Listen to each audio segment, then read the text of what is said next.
ప్రేక్షకులందరికీ నమస్కారం. ఈరోజు మన స్టూడియోలో ప్రముఖ తంత్ర జ్యోతిష్యులు, జ్యోతిషరత్న, జ్యోతిష సామ్రాట్ చింతా రుక్మాన్ గదరావు గారు మనతో ఉన్నారు. గురుగారితో మాట్లాడేద్దాం. గురుగారు నమస్కారం. గురుగారు మాతృదేవోభవ, పితృదేవోభవ, ఆచార్య దేవోభవ. గురుగారు లంక బిందులు, గుప్త నిధులు ఈ టాపిక్కి బాగా క్రేజ్ ఎక్కువ. మొన్న ఒక సినిమా కూడా చూసి చాలామంది పలానా ఆలయం కింద ఈ లంక బిందులు ఇవన్నీ గుప్త నిధులు ఉన్నాయని చెప్పి తవ్వి చూశారు. సో పర్టికులర్గా జాతకంలో ఏదన్నా యోగాలు ఉండటం ద్వారానో లేదంటే పలానా రాసుల వాళ్ళకు ఈ గుప్త నిధులు దొరుకుతాయి అంటారా? అసలు నిజంగా ఇవి ఉన్నాయి అంటారు ఈ కాలంలో కూడా? ప్రాచీన కాలంలో రాజరిక ప్రభుత్వాలు ఉన్నప్పుడు, ఇప్పుడున్న టెక్నాలజీస్ లేనటువంటి కాలంలో, బ్యాంకులు లేని కాలంలో, బ్యాంకులు ఏదంటే భూదేవతే బ్యాంక్. ఏదైనా ఎత్తి పెట్టుకోవాలంటే భూమే ఒక బ్యాంక్. స్విస్ బ్యాంక్ అనే పవర్ఫుల్ బ్యాంక్. వాళ్ళు సంపాదించినటువంటి మనులు, మాణిక్యాలు లేదా లంకెబిందులు లేదంటే గుప్త నిధులు ఏదైనా సరే ఇతరులకు దొరకకుండా ఎత్తి పెట్టుకోవడానికి ఉపయోగపడేటువంటి ఏకైక స్థలం భూమే. వాళ్ళ యొక్క పొలాల్లో, వాళ్ళ ఇండ్ల అడుగు భాగాల్లో వాళ్ళు గదుల్లాగా ఏర్పాటు చేసి పెట్టి అందులో ఒక సంకల్పం పెడతారు కంపల్సరీ. ఇది ఫలానా వాళ్లకు, నా అనుకున్న వాళ్లకు, ఈ విధంగా ఉన్న వాళ్ళకు మాత్రమే దక్కునుగాక. బంధనం అనుకోవచ్చా? అంతే. అదొక కోడింగ్. దాన్ని లాక్ చేస్తారు వాళ్ళు. నేనే ఒకవేళ నాకు దొరకకపోతే ఈ జన్మలో నేను అనుభవించలేకపోతే నేనే మళ్ళీ పుట్టి వచ్చి దీన్ని నేను ఎత్తుకుంటాను, ఇది నాకే దక్కాలి, ఇటువంటి సంకల్పాలు చెప్పి వాళ్ళ కష్టం అది, వాళ్ళ రక్తాన్ని ఖర్చు పెట్టి సంపాదించుకున్నటువంటి సంపద అది. పవిత్రంగా దాన్ని లాక్ చేసి సీజ్ చేసి పెట్టినటువంటివే నిధులు. ఇప్పుడు మీరు అన్నట్లుగా ఈ బంధనాల్లో ఎన్ని రకాల బంధనాలు ఉంటాయి గురుగారు? దీనికి సర్పబంధనము, గరుడ బంధనము. సర్పబంధనం అంటే సర్పకట్టు ఉంటే గరుడ కట్టుతో విప్పుతారు. గరుత్మంతుడు సర్పకట్టును విప్పేస్తాడు. గరుడ మంత్రం చదివితే దాన్ని తీసేస్తారు. ఇలా చాలా ఉంటాయి. నాకు తెలిసినవి ఎక్కువగా సర్ప కట్టే ఉంటుంది. అందుకే నిధులు చూడన్న చోట సర్పాలు తిరుగుతుంటాయి. ఎందుకంటే ఒక ఎమ్మెల్యేకి, ఎంపీకి ఒక గన్మెన్ ఉంటాడా, ఒక నిధికి కూడా ఒక గన్మెన్ ఉంటాడు. అది సర్ప రూపంలో తిరుగుతూ ఉంటుంది. అక్కడ ఆ నిధుల చోట సర్పం తిరుగుతూ ఉంది, చాలా డేంజరు, అది మీద పడుతుంది, చుట్టుకొని పడుకొనే ఉంటుంది అక్కడ అని. అంటే ఆ సంకల్పాలు వాళ్ళు అప్పుడు పెట్టేవారు. అక్కడ ఉన్నదేమి లక్ష్మీదేవి, సాక్షాత్ దేవత. ఒక లంక బిందు ఉందంటే అక్కడ లక్ష్మీదేవి ఉన్నట్టే లెక్క. దేవత దగ్గర మరి సెక్యూరిటీగా ఉండాలి, ఇంకో దేవత ఉండాలి, నాగదేవత ఉంటుంది. ఇప్పుడు వాళ్ళు ఎవరో పెట్టుకున్నారు, వీళ్ళకెవరికో తెలుస్తుంది పలానా చోట నిధి ఉందని. ఏదో వీళ్ళ నాయన సొత్తులకు గడపాలు ఎత్తుకుపోతారు.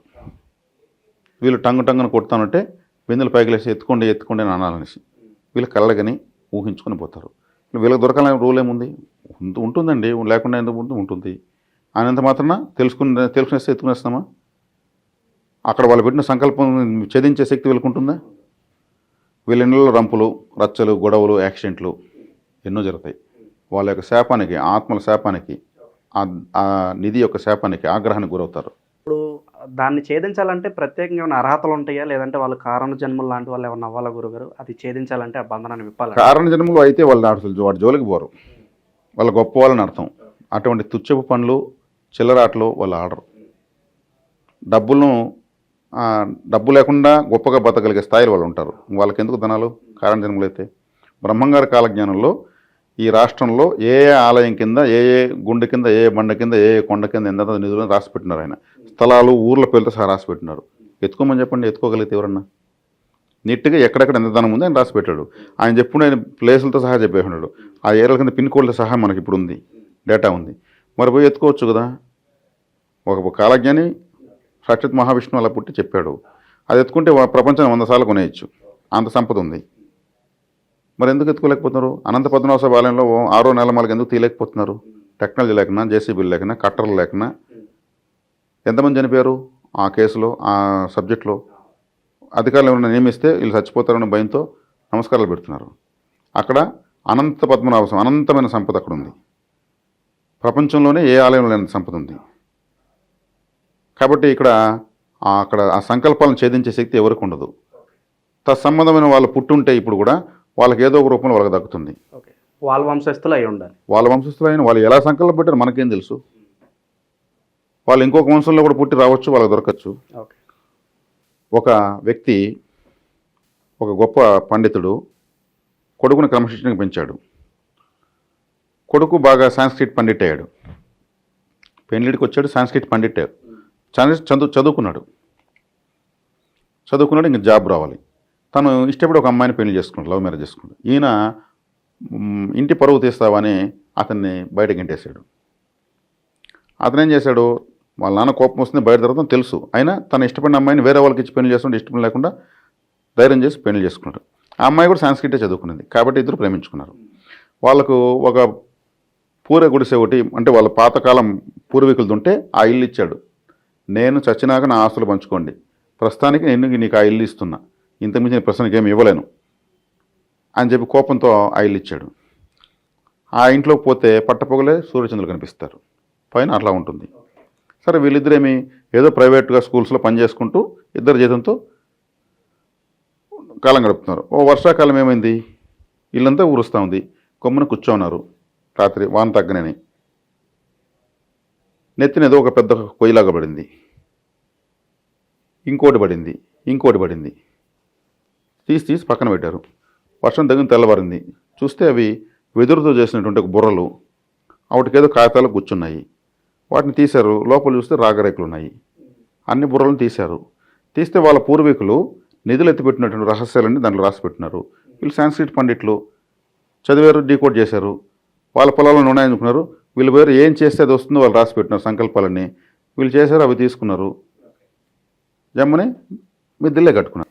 సో దొరకాల్సిన వాళ్ళకి దొరకాల్సిన సమయంలోనే దొరుకుతుంది. అది నెత్తిన పడింది వచ్చేది, ఎత్తుకో అని. అది ఊరిసి అవి మురిసిపోయేసా. ఇంకా చూస్తే పైన ఇంకొక 2-3 బుర్రలు ఉన్నాయి. వాళ్ళు అప్పట్లో అవి సేవ్ చేసి దాంట్లో పెట్టినారు, అదైతే వెన్నుగాట్లో పెట్టినారు. ఆ ఇంట్లోకి ఈయన పంపించాడు.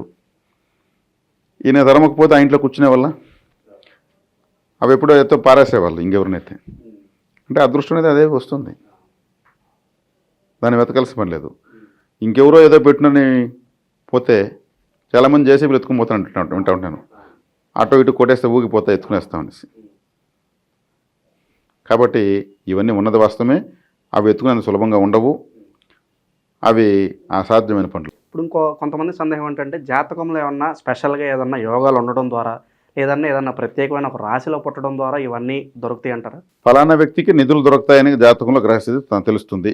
ఇప్పుడు నిధి దొరకాలి అతనికి. ఆ నిధి భూమిలో లోడే దొరకాలని రూల్ ఏం లేదు. ఆ నిధి ఏం చేస్తుంది, అదృష్టంగా మరి ఒక లాటరీ కొడుతుంది.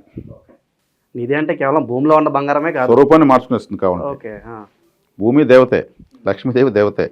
వాళ్ళు ఇప్పుడు తగిన పరిస్థితులు ఏమవుతాం, ఒక లాటరీ రూపంలో, ఒక జాక్పాట్ రూపంలో వచ్చేస్తుంది. అది ఎక్కడికి పోదు, అదృష్టం అన్ఎక్స్పెక్టెడ్గా రావడం అంతే. ఇంకా వీడెప్పుడు నమ్మకాలు ఉండవు నిధులంటే, కానీ వీనికి నిధులు దొరకాలి, అదృష్టం ఆ రూపంలో మారిపోతుంది. నీదన్నది నీది కాకుండా ఎక్కడికి పోదు. నీదన్నది కోసం నువ్వు ప్రయత్నించాల్సిన పని లేదు, నీది కాని దానికి నువ్వు ఎంత ప్రయత్నించా రాదు. కాబట్టి నిధులు ఉన్నాయి. దానికి సాక్ష్యం తార్కాణం బ్రహ్మంగారి కాలజ్ఞానమే. బ్రహ్మంగారి జీవిత చరిత్ర ఉంది, మన కాలజ్ఞానం 2 ఉన్నాయి. ఆ 2 చదివితే నిధులు ఎక్కడెక్కడ అడ్రస్ చెప్పాడు ఆయన.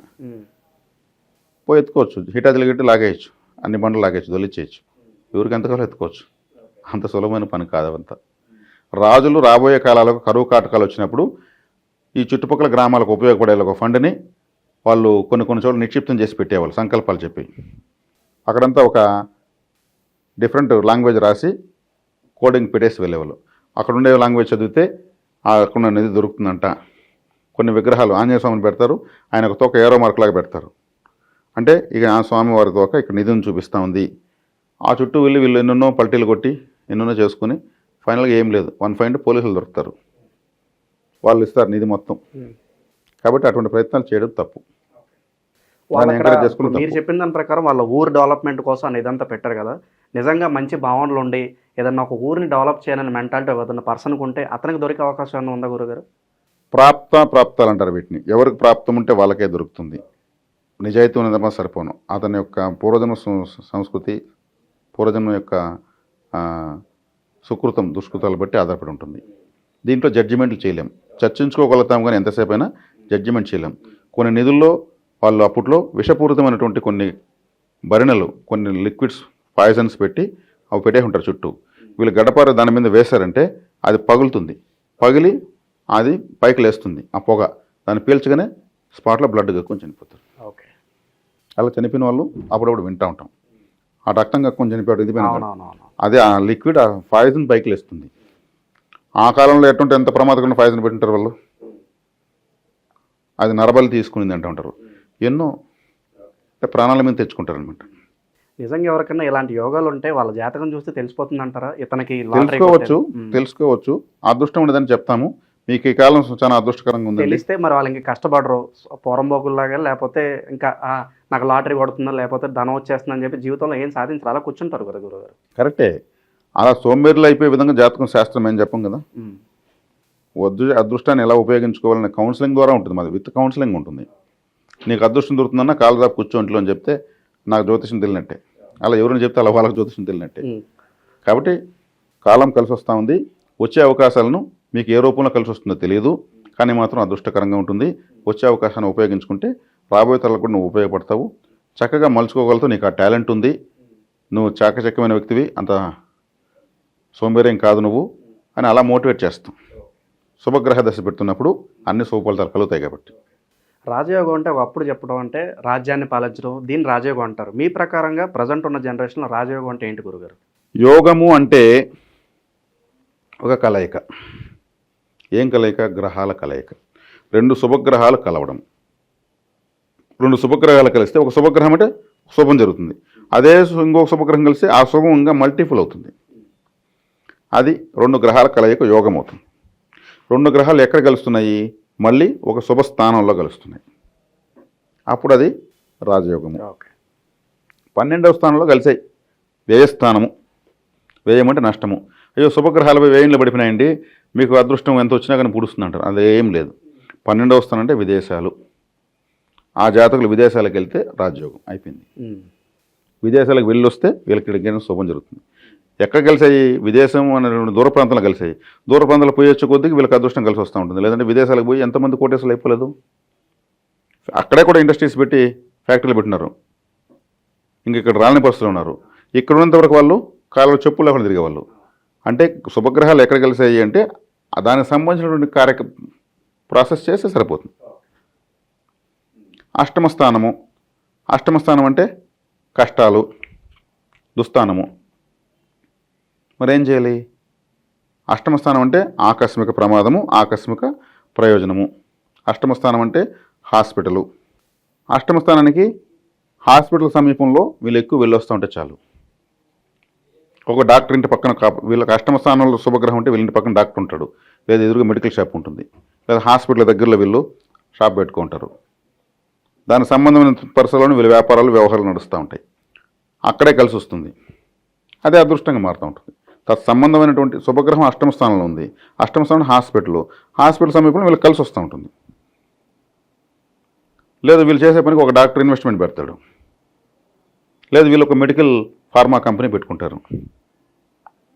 ప్రతి స్థానంలో అశుభం ఉంది, శుభం ఉంది. శుభాన్ని సెలెక్ట్ చేసుకుంటే చాలు, రాజయోగం మారుతుంది. దాంట్లో మేము ప్రతి ఒక్క దుస్థానంలో కూడా శుభం ఏదో తీసుకొని దాన్ని డెవలప్ చేసుకోమంటాం. ఓకే, గుప్త నిధుల గురించి, లంక బిందెల గురించి, రాజయోగాల గురించి చాలా బాగా వివరించారు. చాలామందికి ఉన్న అపోహలు ఏవైతే ఉన్నాయో వాటిని పటాపంచలు చేశారు గురుగారు. ధన్యవాదాలు.